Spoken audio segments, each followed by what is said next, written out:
Bayan pa rin po ng Binmalay, pinaiigting pa ng lokal po na pamahalaan ng Binmalay ang kampanya sa paglilinis ng mga kailugan sa bayan kasabay ng mas mahigpit na pagre-regulate sa mga fish pens, lalo na sa mga legal ngunit hindi nagbabayad ng tamang buwis ayon kay Mayor Pedro Merera III. Ayon sa alkalde, mahalaga ang agarang aksyon upang maprotektahan ang mga ilog na nagsisilbing pangunahing pinagkukunan ng kabuhayan ng maraming residente, partikular ng mga mangingisda at mga negosyanteng umaasa sa yamang tubig ng bayan.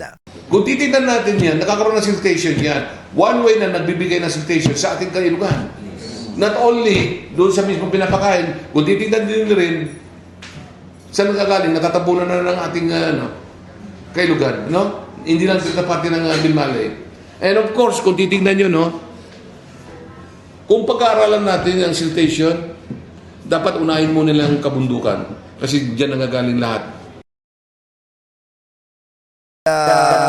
Binmalay, Pedro Pita Merera III, dagdag pa ng alkalde, kabilang sa mga tinututukan ng pamahalang bayan ang mga fish pens na hindi sumusunod sa regulasyon, lalo na ang mga hindi nagbabayad ng paukulang buwis at permit kahit pa sila ay tinuturing na legal sa operasyon.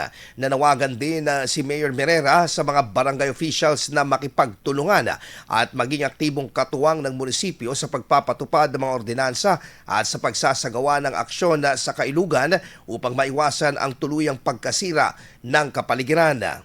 Aywan ko lang, bakit itong mga barangay officials hindi kumikilos? Parati ko silang tina-challenge na gawin nila yung trabaho nila. If they really love to serve the people, dapat nga huwag nilang tatakpan kung sino man yung nakikinabang niya sa ilugan.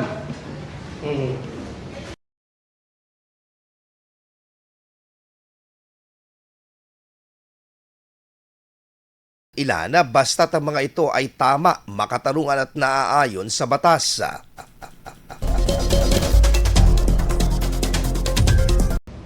Kaya para sa akin, hanggat ako mayor dito ng bayan ng Binmalay, gagawin ko lahat ang tama para sa bayan ko. Kahit na maraming kritiko dyan, kahit magsubo ka na magsubo ng laman, sinasabi ko yan. Itama lang. Itama lang ang dapat itama.